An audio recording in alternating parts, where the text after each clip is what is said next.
Welcome back to the Daily Drum on WHUR and Sirius XM Channel 141. This is the Insight segment. I'm Harold Fisher. This is a Medical Monday, and tonight we have a critical conversation for the guys. It's also a conversation for the ladies who like to have us around. June is Men's Health Month, and this is a very appropriate time to focus on prostate cancer. It's a silent killer that too often hits Black men the hardest. Black men are nearly twice as likely to be diagnosed and to die from the disease, but there is hope and there is help. We're taking a look at a powerful collaboration between doctors, Black churches, and advocacy groups, all working together to save lives through faith, facts, early detection, and treatment. You do not want to miss this important conversation. My guests are Dr. Leslie Dean, Chief Urologist at Howard University Hospital, Dr. Henry Davis, pastor of First Baptist Church of Highland Park, and Thomas Farrington, founder and president of PHEN, the Prostate Health Education Network. Gentlemen, thank you so much for joining this conversation. I really appreciate you taking some time. Glad to be here, Harold. Sure thing. Thank you for having us. Absolutely. Let me first start with a very, very basic question. And I'll start with you, Dr. Dean. Why is prostate cancer such a serious issue for Black men specifically? There was a lot of talk, as you probably know, about former President Joe Biden being diagnosed with advanced prostate cancer, but he's not a Black man.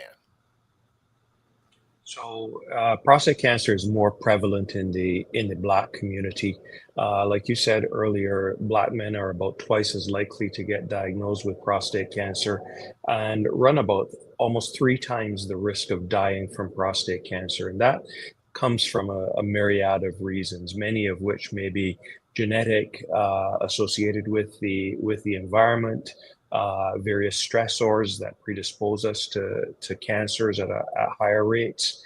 And then a substantial issue is access to healthcare. And even when we are already in the healthcare system, getting the appropriate referrals at an early time point in the disease to allow for early detection, early treatment. So there are a number of reasons why Black men are predisposed to suffering more ills from this disease than others seem to be. Obviously that is part of the medical piece and very important. But Pastor Davis, obviously there is a social, perhaps even cultural issue that a lot of Black men are just giving so much pushback about. And I'm sure you speak about this not just from the pulpit, but in your church community. Very much so, Harold, and really what we've tried to do at our church is to really look at the whole man, mind, body, and soul. And so typically we try to make sure from an educational standpoint that we're making men aware of the kinds of things that they need to do. Like, for instance, we recently had an education summit at our church. We had a few men to come, and the doctor mentioned at that time, said, I would love to get an audience with more men. Well, and that was right before the final game of the championship of the NCAA men's basketball, which we were going to watch at the church anyway.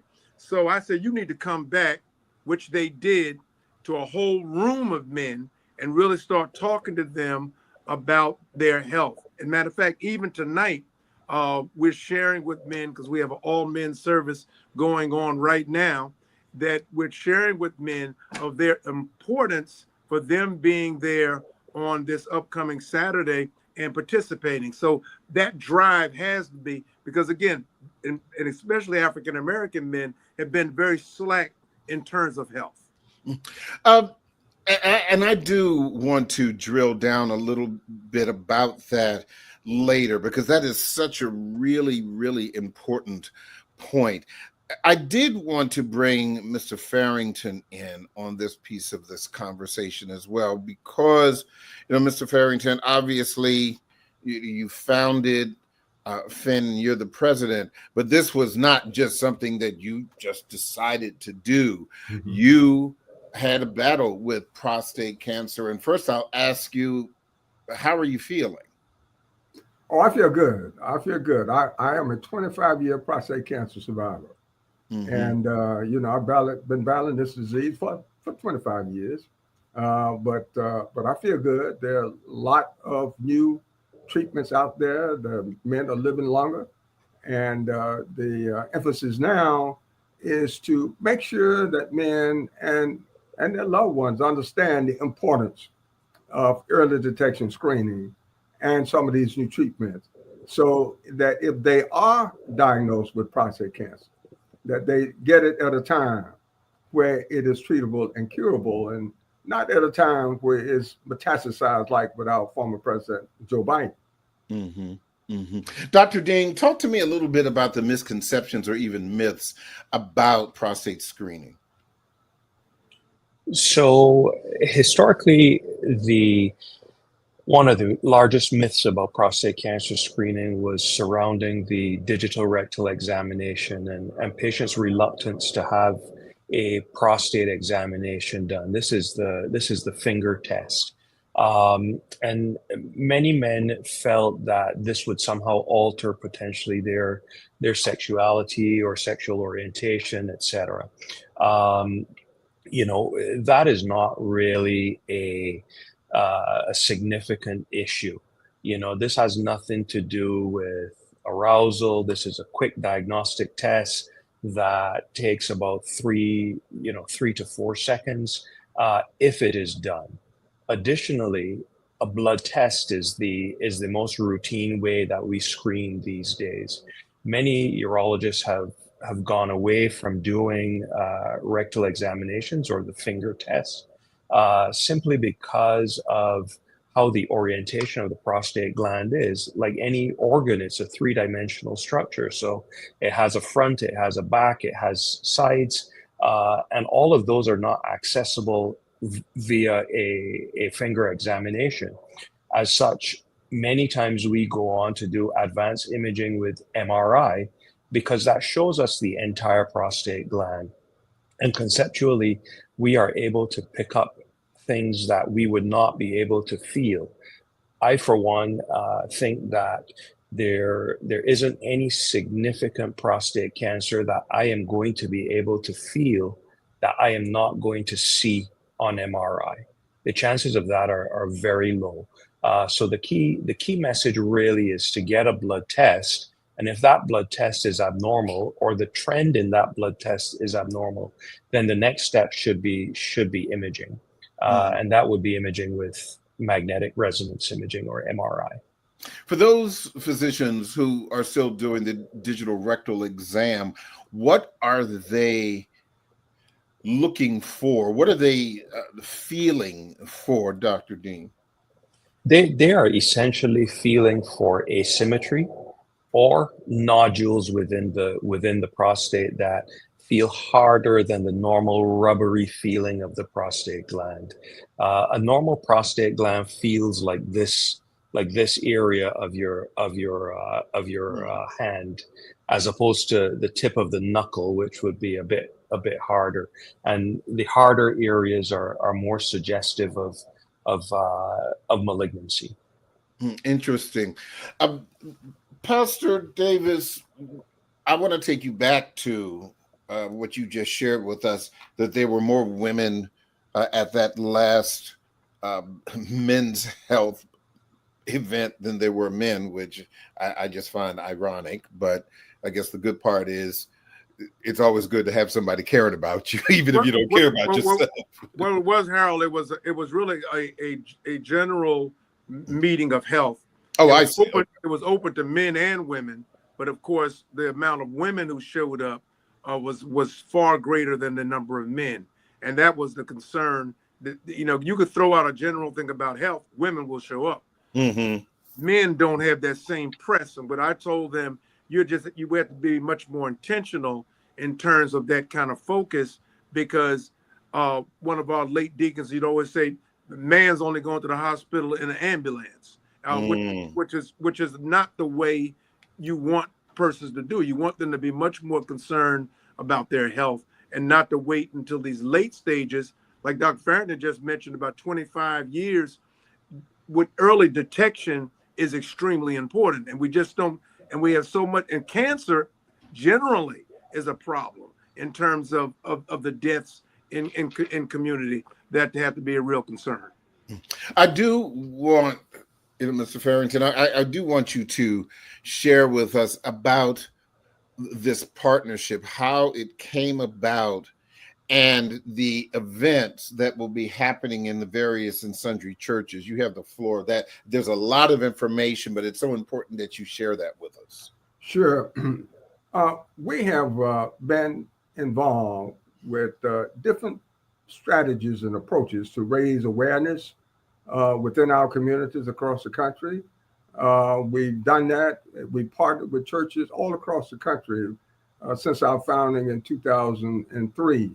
And we've also partnered with a number of cancer centers, including Howard University. We started working with Howard University, oh my God, I would say 15 years ago.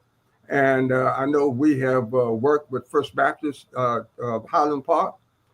We had a play there over 5 years ago. And so we have church partners around the country. And in 2021, we decided that we would bring our church partners kind of together with an approach, with a widespread awareness campaign.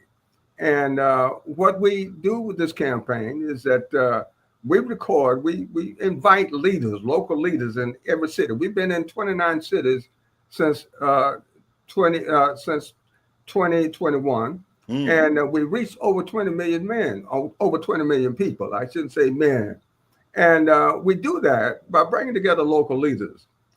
We bring together members of the clergy, elected officials, and doctors and survivors.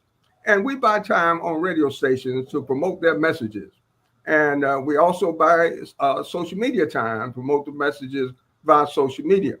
And then we culminate those events or those campaigns by bringing together a meeting where we would bring together those leaders and the public, men and their loved ones, with the educational program and a screening program.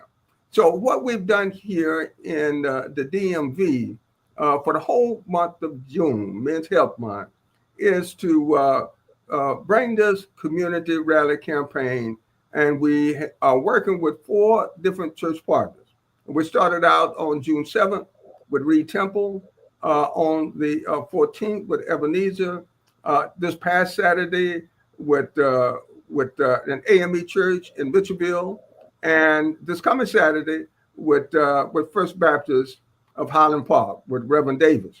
And we bring them together with the education program. We want them to know some of the things, or many of the things that Dr. Dean just spoke about, the importance of early detection, that blood test as a first line will suffice. And so we keep men from running away because they may fear the finger. We talk to them about treatment options should they be diagnosed with prostate cancer. And we have survivors there. So we really go into some depth about different treatment options that are available, about clinical trials, and then we have a screening throughout that whole campaign, and this works well. It's a way to bring them together, and we ask men and women to come. Mm-hmm. You know, we want to educate women. We want them to know, because we know very well that women are more attuned to health issues than men. Mm-hmm. They're more attuned to men's health issues than men. So that point, Mr. Farrington. I'll let you finish your point, but I got to take a break, and I also wanted to let our listeners know that this information will be posted on our website on WHUR.com after 7 o'clock tonight. We are going to take a quick break, but don't forget you can hear this and every edition of the Daily Drum Insight segment via podcast on WHUR.com. The Original Quiet Storm with Raheem Devon is next on WHUR. This conversation continues on Sirius XM channel 141 and 96.3 HD2 in just a few seconds. Welcome back to the Daily Drum on Sirius XM channel 141. I'm Harold Fisher. We continue this Medical Monday conversation about prostate cancer and a look at a powerful collaboration between doctors, Black churches, and advocacy groups. My guests are Dr. Leslie Dean, Chief Urologist at Howard University Hospital, Dr. Henry Davis, pastor of First Baptist Church of Highland Park, and Thomas Farrington, founder and president of PHEN, that's PHEN, the Prostate Health Education Network. Before the break, you were talking, Mr. Farrington. Wrap up your point. I have so many other questions for all of you. Sure. Well, I'd like to wrap it up by, again, emphasizing the importance of coming together to learn and for testing, for early detection screening. And, I'm going to plug our event at First Baptist now. So on this Saturday, the 28th, we invite everyone to come out between 10 and 3 p.m. for our education program and for the early detection screening. I'm glad you did that, and I'm sure, Pastor, that you've been talking about this, all month. And I guess the point that one would hope, just with my guys, the guys that I've known since junior high school, and that we are still, hanging in there, that, and, we're, I would argue, all of us are, we're pretty evolved. We, when we talk about, the digital rectal exam, when we talk about any health issue, but specifically about this, inevitably, I will get a phone call. Got a couple of phone calls after Joe Biden was diagnosed, and there were about 4 or 5 of us, and we all talked about it without fear, without reservation. But as you said, Pastor, there are still a lot of guys that for some reason just aren't having it. Even if it's not about their digital rectal exam, it's about health. Talk to me about the kind of conversations that you're having with the men in your congregation. Again, as I say, one of the things, and I pointed out to our men, that even if I just look at it from a biblical perspective, God is concerned about the temple. And so men would say, okay, I'm going to learn more scripture, because I have a group, we meet with our men every week to study the Bible. But a part of that meeting, every week we talk about health, we talk about fitness. So what am I doing from a health perspective? Because I could have a great testimony, but if I don't take care of the temple, how effective am I going to be? How long am I going to be around? Now, for me, I ended up having a early detection issue. It had not become cancerous, but I was 40, in my early 40s. And so I know that if untreated, my doctor said that could have become a problem. So I'm trying to tell brothers to make sure that you're concerned and be active in terms of your annual physicals. If you have an issue, not to brush it off. If you see blood in a place where you shouldn't see blood, in terms of, then is the time to deal with it, not to ignore it. But you have so many brothers who will just take the easy way out in terms of health. And that's, again, is something that we cannot do. Dr. Dean, the easy way out, as Pastor Davis just described, is not the easy way out. Right. It is, that's right. That's the hard way.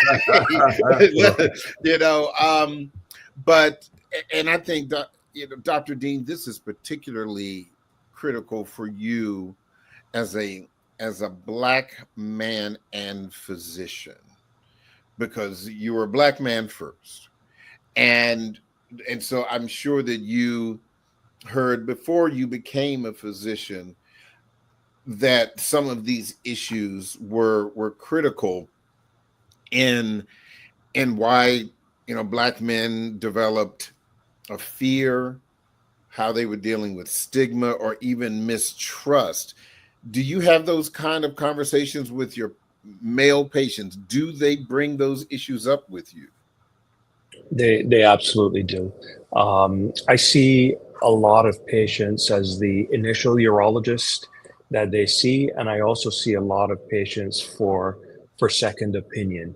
And I think that it's really important, as you highlighted, to establish trust, right? These means of diagnosing prostate cancer, for example, are invasive, right? They can be uncomfortable, they can be painful. And I think that it's important to convey that we're just not going to do a biopsy straight off the bat. We're going to get some information, we're going to gather some information. And my role really is to determine whether we can justify not doing a biopsy. And that's the approach that I take, proving that a biopsy is safe to omit because of all of the parameters that we have. And those parameters are what the MRI looks like and what the PSA is doing. So if it's a one-off elevated PSA, guess what? Unless that's really, really high, I'm not going to use that one value to justify doing an invasive procedure, because it's part of building trust. I don't want to say to a person the first time I see them, in the majority of instances, you need a biopsy right away.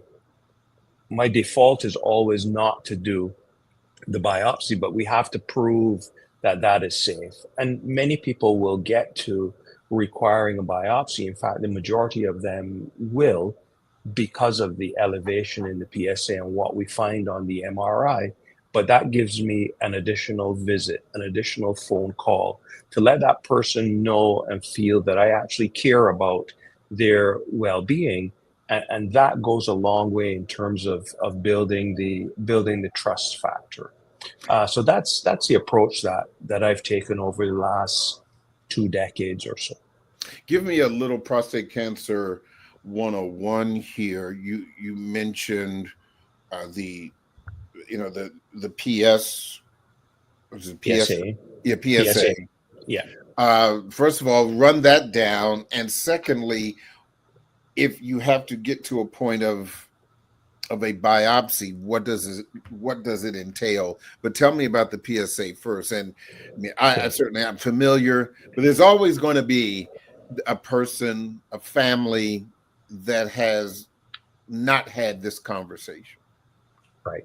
So PSA stands for prostate specific antigen. In common parlance, it is a public service announcement. And here's a public service announcement that men within the correct age categories should get a PSA, which is a prostate specific antigen. And what this is it's an enzyme that's in the blood, and it's also in the semen, and it is responsible for liquefaction of the semen. So the semen comes out very thick. PSA has a role in making that ejaculation more liquid. It gets into the blood, and it's a measurable test that we have that indicates what a person's risk for having prostate cancer is. And that number you will see on the lab test results print out that the normal range is 0 to 4 nanograms per mil. And what I tend to do is I use an age-adjusted number. So the younger you are, that upper threshold is going to be lower. So if you're in your 40s, most people will say above 1.5 to 2 is high. If you're in your 50s, above 3.5 is high. In your 60s, above 4. And then as you get into your 70s, many of us will extend that up to about 6.5 as the number that we will accept as being normal. However, within those normal ranges, there is a trend that we are looking for. So if the number is 4.5 and it's been steady at 4.5 for the last 3 or 4 years, that's less significant and less concerning than if it was 1.5 3 years ago, 2.5 2 years ago, 3.5 last year, and now it's 4.5. So it's that trend that we are looking for to establish that this is either steady at the same number and there are no issues on MRI, or it is going up, or it has come down. So really, it takes a nuanced interpretation of the findings to really elucidate what an individual person's risk is. Briefly, because I want to, I have a question for Mr. Farrington too about his own experience, but briefly, Dr. Dean, tell me what the biopsy entails. Is that something that they put you under for? Is it painful? How does that work? Right. So the majority of places doing prostate biopsies do it with local anesthetic in the office setting. And what this requires generally, when I do a biopsy in a non-anesthetized setting, I inject some local anesthesia gel into the rectum. That basically numbs the area around the anus and the rectal wall to facilitate insertion of an ultrasound probe, which then allows us to see the prostate gland. And historically, we have done the majority of biopsies in what we call a transrectal fashion, which is passing the biopsy needle across the wall of the rectum and into the prostate. Now, that has a relatively well-defined risk of infection. So many of us have transitioned over to doing what is called a transperineal biopsy, where the ultrasound probe is the only thing that goes into the rectum, and the needle that we do the biopsy with goes across the skin located between the anus and the scrotum. And that way we virtually can eliminate the risk of developing an infection after the biopsy. More recently, I've been doing the transperineal biopsies with patients having heavy sedation or an anesthetic, just for comfort reasons.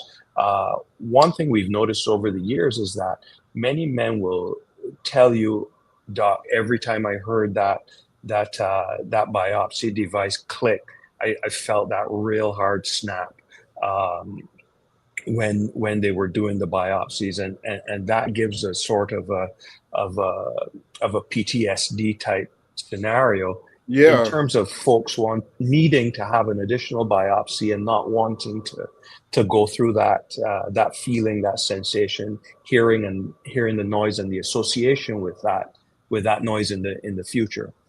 So we tend to do many of them under sedation now. Mr. Farrington, if you can give me the cliff notes of your journey,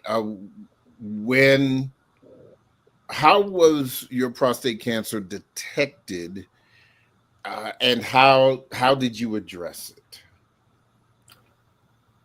I had been getting physical exams pretty much on an annual basis with my primary care doctor and following my PSA number. And when my PSA number hit a certain level, I think my PSA number was over 6 at the time.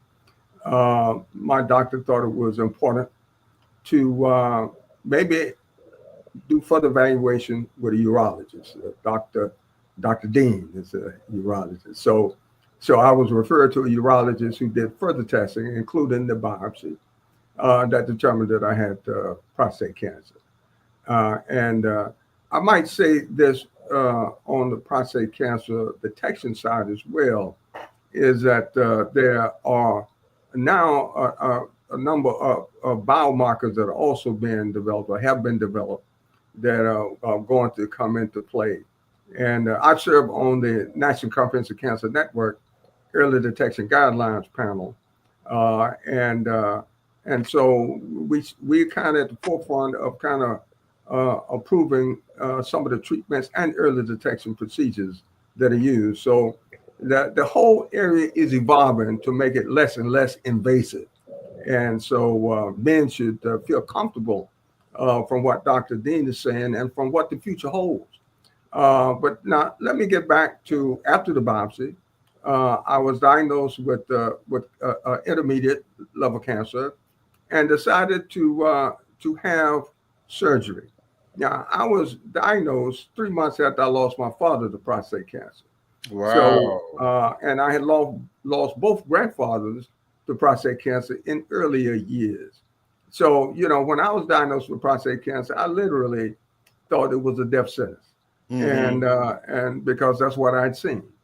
So when the urologist said, let's do surgery, I said, fine. And it was actually my sister. And this is the reason we like to educate women, because they'll make their voices known, who came to me and said, brother, you need to look at more than what you've looked at. And she sent me a book and made me read it. And we talked.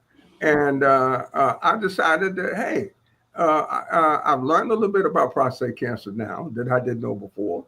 And maybe I need more time to make a decision about my treatment. So the day before I was to go have surgery, I walked away from all my doctors and said, I need to study more. And a couple of months later, I decided that I would have a dual radiation program. And that's with a seed implant followed by external beam radiation. So that was an option that I chose some 25 years ago. And that option is still there along with other options.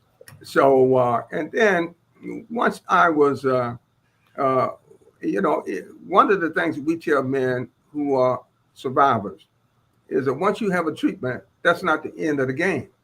Really? You're on the battlefield for life then. So, so I kept getting PSA tests, monitoring my PSA. And 9 years after that first treatment, we noticed that my PSA had risen. And we did another biopsy, but they did imaging and determined that I had a lymph node that had cancer. And then I had another form of radiation with a cyber knife, and to take care of that issue. And so even after that, I kept monitoring. And 9 years after that procedure, my PSA rose, and I went back and had another form of really the first stage of hormone therapy with a bicalutamide. And so all of those have allowed me to beat prostate cancer. And this is what I tell men. You may not be cured, but you can beat the disease because there are enough treatments here today. But early detection is the key because men who get detected earlier, a 10-year survival rate is over 90%. But those who get detected at a later stage, let's say with some metastatic disease, you're talking 16 to 30%. So that's a major difference. So, if I may, Mr. Farrington, even as I was listening to you, what I was imagining in my mind is that you were saying, you're not going to get me. Absolutely. if you get me, you're gonna have to work hard. Right, exactly. But I mean, that's kind of the imagery, in my, in the crazy pictures in my head. I could just imagine you said, nope. I got you. And Pastor Davis, from the power of the pulpit, and you kind of touched on it, before. If if you're not listening to anyone else, I would imagine that your faith is a prime component to addressing this issue, even if you are completely healthy. Mm-hmm. Perfectly good point, Harold, because even this weekend, we had the prostate awareness on Saturday.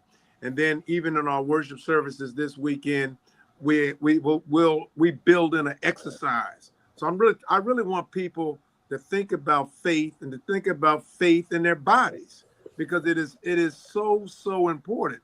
And so this weekend we tell people, come to worship, warm-ups are welcome.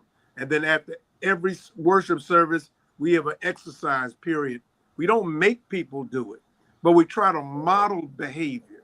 And you can't make anyone do anything, but you can at least model behavior that at least points us in healthier directions. Like another, for instance, how we made a decision in our church to look at diet and food, because then lack of exercise, then food issues that we make. And years ago, we're coming off Juneteenth, and we're celebrating our history, celebrating our heritage. But some years ago, we had to make some decisions in terms of Black History Month would come around.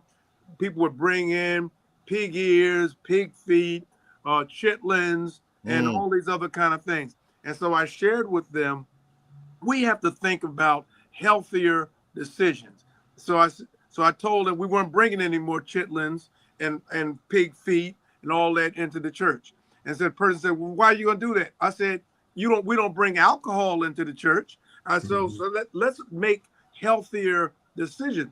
Again, I cannot control what you do in your house, but I can at least point you into what we think are healthier decisions in terms of our bodies. Yeah, well, I can only imagine on Sunday you doing 20 push-ups before you give the word. and all the brothers that can before I give the message, get on out here and give me 10 push-ups. I'm trying not, Harold. I'm trying not to push it that far. Well,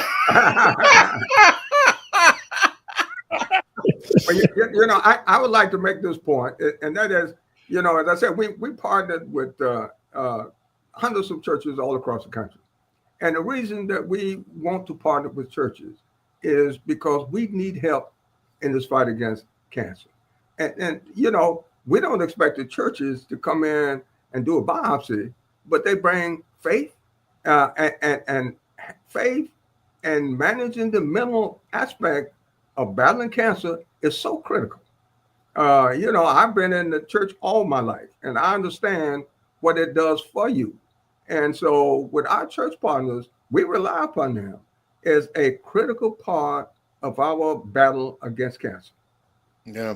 I think we can't end this conversation without first talking about the other elephant in the room, Dr. Dean, is the sexual health and quality of life. And if you can't get them to the doctor because of an exam, and everybody's afraid of biopsies, and maybe some folks aren't spending any time focusing on their faith, the discussion about sexual health, Dr. Dean, I'm sure gets everybody's attention. Mm-hmm.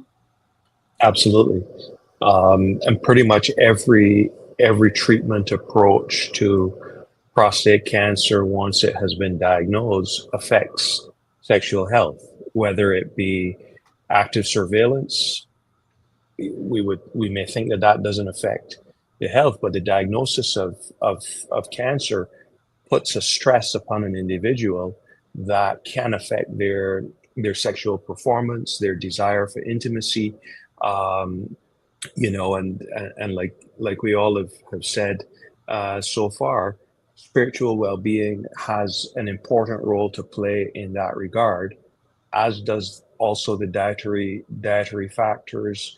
And then when we come on the medical side of things, a multidisciplinary approach to overall cancer care, in addition to the outcomes aspects in terms of urinary continence and control, cancer control, and sexual function. And it's very important that when a man has made a decision to go down one road of treatment, that we really have to focus on not looking back and getting people to understand and have confidence that whatever decision they made at the time was the correct decision to make at the time, because decision regret can be a big thing, and certainly knowing that they are steps that we can take to restore what will hopefully be a substantial amount of sexual function. It's a process. It's a rehabilitative process, and it takes time. So all of those things need to be well thought out prior to moving ahead with an operation or moving ahead with radiation, or any treatment for that matter. Because the day that you get treated, whatever it may be, your life is going to be different, and you have to be accepting of that and willing to work towards getting you back to what is an acceptable level of function in all facets. Mm-hmm. I only have about 45 seconds or so left. Mr. Farrington, I'll let you have the last word on this issue. Well, I would like to invite all of our listeners to join us at First Baptist Church of Highland Park on Saturday at 10 o'clock to 3 p.m. for education and early detection screening. This is our last session for this community rally. We will be back in the DMV area at some point, but now come to First Baptist Church of Highland Park for this program. You can reach our more information at rapcancer.org. That's rapcancer.org. That's for Rally Against Prostate Cancer.